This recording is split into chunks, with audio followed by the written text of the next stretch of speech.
Welcome to Standard Academy. This is our lecture number 6, class 10 mathematics. So now we are starting from question number 8, the remaining parts of the yesterday lectures, which is about exercise 1.2. So here the question is in fraction. So we have to remove the fraction. First this one compound fraction and we have to remove this one. So compound fraction को जो remove करना है, सो आप लोगों को पता है compound fraction को कैसे रिमूव करते हैं। सो सिंपली मैं यहाँ पे पहले आप लोगों को सिंप्लीफाई करके देता हूँ। जब भी कंपाउंड फ्रैक्शन हो तो आपने इसको ये जो डिनोमिनेटर की टर्म है इसको इससे मल्टीप्लाई करना है 2 3 6 एंड देन ये जो डिनोमिनेटर की टर्म है ये आपने ऐड करनी है 2 3 6 6 + 1 7 देन आपके पास बच्चे बनेगा 7/3। तो नेक्स्ट स्टेप में आप लोग लिखेंगे इसको x + 2 divided by x - 1 minus 4x 4 - x divided by 2x। अब 2 3 6 6 + 1 7 7 डिवाइडेड बाय 3। सो ये हमारे पास फ्रैक्शन बन गई है। अब फ्रैक्शन को रिमूव करने के लिए मैंने आप लोगों को बताया था कि हम मल्टीप्लिकेशन का सहारा लेंगे, एलसीएम को ऑलवेज मल्टीप्लाई करेंगे। सो multiplying whole equation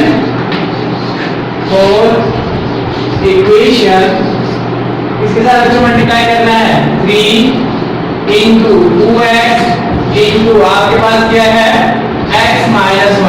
सो अगर मैं इसको सिंप्लीफाई करूं, सिंप्लीफाई हो सकता है 3 2 6, इसको आप यूं भी लिख सकते हैं 6x into x - 1 या यूं भी रहने दें, तो इससे कोई मसला नहीं है। आप लोग बाद में डिवीजन के बाद सिंप्लीफाई कर सकते हैं इसको। सो मल्टीप्लाई कर रहा हूं यहां पे 6x x - 1 से हर टर्म को आपने इससे मल्टीप्लाई करना है x + 2 divided by x - 1 minus 6x x - 1 into 4 - x divided by 2x and then आपके पास 6x - 1 into आपके पास 7/3। ठीक है बच्चों, अब आपने क्या करना है यहाँ से कैंसिलेशन करनी है। कैंसिलेशन सेम टर्म की होती है, डिनोमिनेटर डिनोमिनेटर में जो सेम टर्म होगी उसकी कैंसिलेशन होगी। सो 2 3 6 यहाँ पे और x के सिमिलर x होता है तो x और x कैंसिल हो जाएंगे और यहाँ पे 3 2 6। अब हमारे पास सेम टर्म्स को हम कंबाइन करेंगे और जो मल्टीप्लाई हो गए उनको मल्टीप्लाई करेंगे। सो यहाँ पे 6x और ये बच्चों x + 2 ये दोनों मल्टीप्लाई होंगे और -3 और x x से कैंसिल हो चुका है। अब हमारे पास टर्म है x - 1 into 4 - x और हमारे पास क्या है 2x x - 1 into 7 और ये 7 को स्टार्ट में भी आप लिख सकते हैं, तो हम इसको स्टार्ट में लिखते हैं 7 into 2। अब मजीद सिंप्लीफिकेशन करेंगे तो हमारे पास क्या बनेगा 6 multiply by this x 6x here and 6 2 जो 12 होता है। सो 12x -3 को ऐसे रहने दें। अब पहले इनकी मल्टीप्लिकेशन कर दें x multiply with this whole term x 4 - x and then -1 with this whole term -1 4 - x। यहाँ पे मल्टीप्लिकेशन कंप्लीट हो गई है। अब ये 7 का बच्चों 7 मल्टीप्लाई बाय 2 कितना होता है 14x into x - 1। सो अब मजीद सिंप्लीफिकेशन करेंगे हमारे पास क्या बनेगा 6x square plus 12x - 3 x multiplied by 4x and then x multiplied by x minus x here और so -1 multiplied by 4 -4 minus और ये minus plus x। ये हमारे पास सिंप्लीफिकेशन है इसकी और 14 को जब इससे मल्टीप्लाई करेंगे 14 x multiplied by x here 14 multiplied by 1 so 14x बनेगा। अब नेक्स्ट स्टेप में हमारे पास क्या होगा जिनको सिंप्लीफाई किया जा सकता है मजीद सिंप्लीफाई करेंगे 6x square plus 12x and then -3 और ये आपके पास ये बच्चों x है और ये भी x है तो x की टर्म सेम है 1x plus 4x 5x हो जाएगा। सो आप इसको 5x एंड देन जो माइनस एक्स स्क्वायर और साथ ही आपके पास है -4। सो अब इसको भी इस साइड पे ले आना 14x स्क्वायर -14 इस साइड पे लेके आएंगे तो +14 which is equal to 0। सो ये हमारे पास मैक्सिमम सिंपलीफिकेशन हो चुकी है, अब थोड़ी सी रह गई है। सो अब हम क्या करेंगे, x स्क्वायर और x स्क्वायर की हम कैपिटल लें 6, हमारे पास क्या बनेगा 6x square minus 6x square minus 14x square, दोनों को इकट्ठा कर लिया, ये भी -14x और ये 6x। फिर आपके पास बच्चों 12x, ये आपके पास है 12x और ये आपके पास +14x और यहाँ पे हम 3 से मल्टीप्लाई करते जाएंगे, -3 से जब मल्टीप्लाई करेंगे 3 5 15x और देन आपके पास minus plus 3x square and then आपके पास minus plus 3 4 12 which is equal to 0। So अब सिंपलीफाई करें, 14 में से 6 माइनस करें तो हमारे पास क्या बनता है 8x स्क्वायर और यहाँ पे 14 प्लस 12 26x और यहाँ पे -15 है। सो -15 ऐसे लिखेंगे plus 3x square plus 12 which is equal to 0। सो हमारे पास जो नेक्स्ट सिंपलीफिकेशन है वो है कि x स्क्वायर की टर्म्स को कंबाइन करें। अब -8x स्क्वायर प्लस 3x और यहाँ पे बच्चों जब आप इन दोनों को माइनस करेंगे 26 में से 15, 26 में से जब 15 करेंगे हमारे पास 11 आएगा प्लस 11x और plus 12x which is equal to 0 और 8 में से जब 3 को सब्ट्रैक्ट करेंगे तो -5x square plus 11x plus 12 which is equal to 0। फिर आपको बताया था अगर दो टर्म प्लस माइनस हो रही हो तो आपने हमेशा बड़ी टर्म में से छोटी टर्म को निकालना है और साइन बड़ी टर्म के लगाने हैं। सो यहाँ पे -8 है, -8 प्लस 3 करेंगे तो बड़ी टर्म के साथ माइनस साइन आएंगे और 8 में से 3 को सब्ट्रैक्ट करेंगे तो 5 आएगा। सो अब हमारे पास ये वो रिक्वायर्ड कोऑर्डिनेट इक्वेशन फॉर्म बनी है। यहाँ पे अगर आप देखें a की वैल्यू 5 है, b की वैल्यू 11 है, c की वैल्यू आपके पास 12 है। सो हम अब कोऑर्डिनेट फार्मूला लगाएंगे। एज कोऑर्डिनेट फार्मूला क्या होता है बच्चों, plus minus b square minus 4ac divided by 2a। So x is equal to -b minus 11 हो जाएगा plus -11 to the square -4 a की टर्म क्या हमारे पास, a की हमारे पास है -5 और b के हमारे पास क्या है, sorry 4ac 12। So divided by 2a, a की जगह वैल्यू पुट करेंगे तो -5 एंड देन अब अगर हम इसको मजीद सिंपलीफाई करें सो हमारे पास ये बनता है -11 प्लस माइनस 11 का 121 होता है और 4 5 का 20 माइनस प्लस। सो ये आपके पास कितने बनेगा 240। अगर 240 बनता है 20 को अगर हम 12 से ज़रब करें तो ये 240 बनता है। सो अब हमारे पास क्या बनेगा -5 टू 10। सो यहाँ पे अगर 120 को मैं ऐड करूँ 240 में तो हमारे पास क्या बनती है 361 which is equal to -11 plus 361 divided by -10। सो यहाँ तक आप लोग नोट करें ताकि मुझे यहाँ स्पेस मिले और मैं यहाँ इस पार्ट को इस्तेमाल करूँ। 361 अगर 361 स्क्वायर रूट ले तो ये 19 मल्टीप्लाई बाय 19 361 होता है बच्चों। अब x is equal to -11 plus minus अब 19 का square which is cancel with this square root and then -10। so x बच्चों -11 प्लस माइनस 19 डिवाइडेड बाय -10 होता है। अब आपको जैसे पता है कि 1 टाइम आपने प्लस में लेना है और 1 टाइम नेगेटिव साइड के साथ लेना है। -90 डिवाइडेड बाय -10। जब आप सिंप्लीफिकेशन करेंगे तो यहाँ पे 11 आपके पास 8 बाय -10 हो जाएगा और यहाँ पे -20 बाय -10। तो 2 10 का 20 और 2 4 का 8 और 2 5 का 10। सो x के दो सॉल्यूशन है -4 बाय 5 एंड आपके पास 2। ये दो सॉल्यूशन है। रिक्वायर्ड सॉल्यूशन सेट जो होगा -4 बाय 5 एंड 2।